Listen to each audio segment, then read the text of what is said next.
Hello everyone and welcome to the 3.2.3 video expanding the trig table. Today should be a Wednesday or Thursday depending on when I have you. But here are the materials. Slope ratios, you don't need that today. The graphic organizer is what we're going to be spending most of our time in the first half, and then we'll get to the classwork and hopefully some time for you to work on the homework at the end of class. Here's the essential question: how can we use technology to generate slope ratios and solve for missing side lengths? Now it's the same thing that we've been doing before, except this time we're going to generate a couple more conjectures and really create a general idea or formula for what we've been doing this whole week. So two goals again. We're going to expand our trig tables that some of you got yesterday, most of you will be getting today, by using technology, and we're going to get an understanding of how to use a slope ratio and how it changes as the slope changes. That's going to be our main goal today. So remember, you're looking for how does the slope ratio change as the slope changes. So here is the first example that we'll be looking at, problem 389. And remember, you're supposed to be taking notes if you choose to look at the videos. So this problem, I'm asking to use what you know to solve for x. Now, it's kind of a trick question because we've learned 11 degrees, we've learned 22 degrees, we've learned 4 to 5 degrees, 68, and 79, but none of them are 55, and you can't really combine them to get 55. So I'm going to show you a different tool on the internet that should be on the Schoology account. It's the 3.2.3 Desmos that is going to help us with this one. So I'm going to keep this one on the side.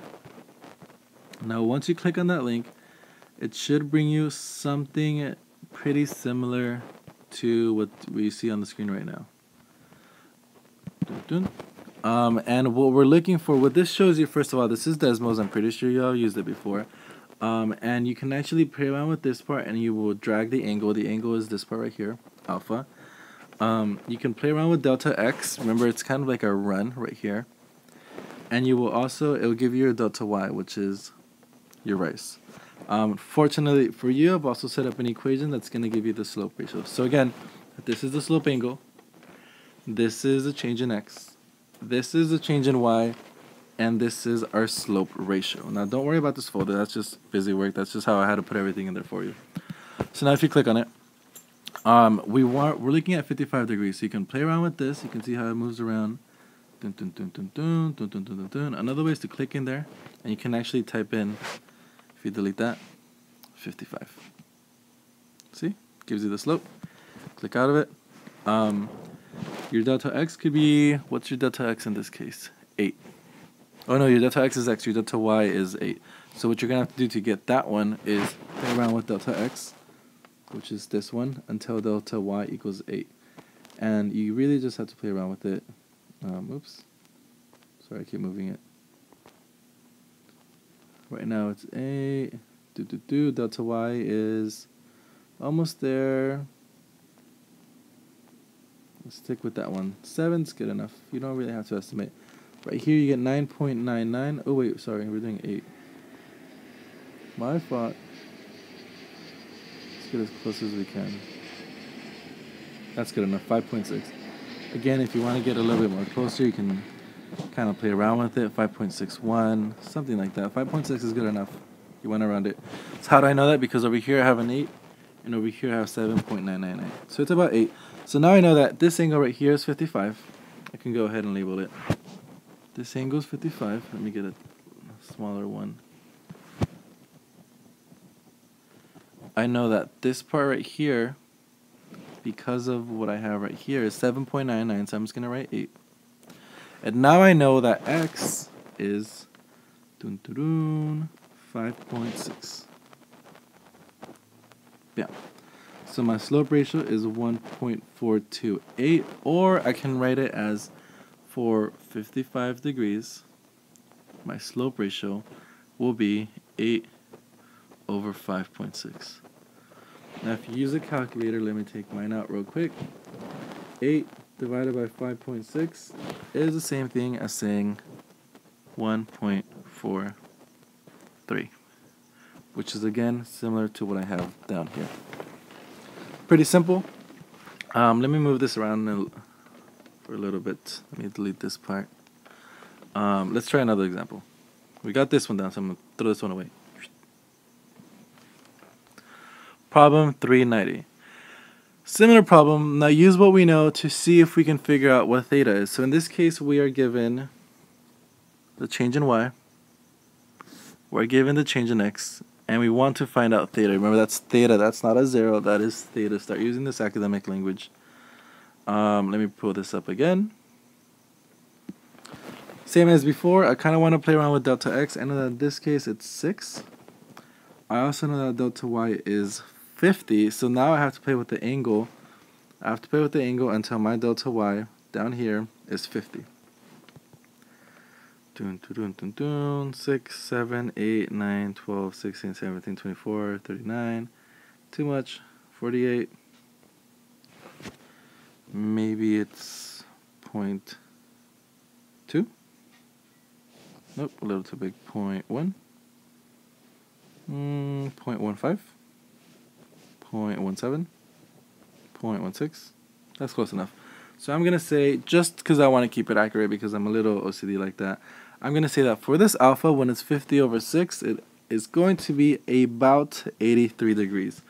So what I'm going to do at this point is bring it down. I'm going to add it to my table, the table that I gave you. Remember, it's something like this. It says angle over here, and then example, and then ratio. So I'm going to say that for, what was it again, 83 degrees? For 83 degrees, my triangle will look something like the one I have right here. So it's going to be really, really, really tall.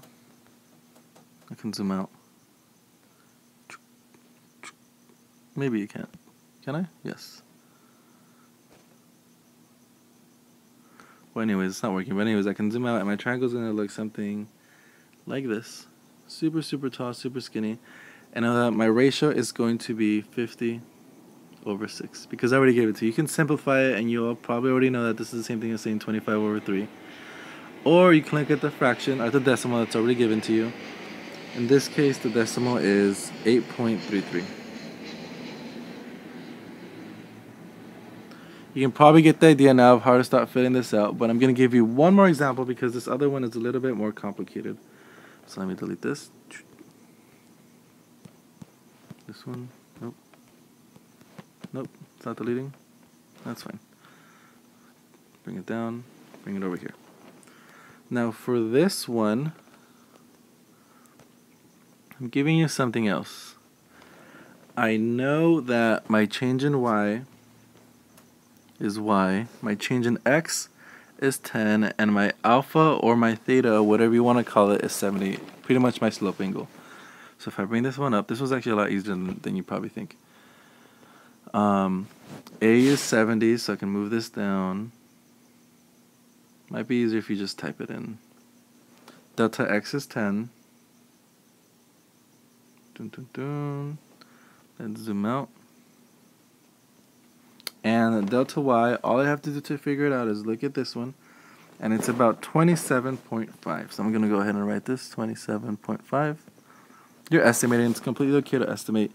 If I wrote 27.5 over 10, because remember it's delta x over delta y. Oh, sorry, delta y over delta x.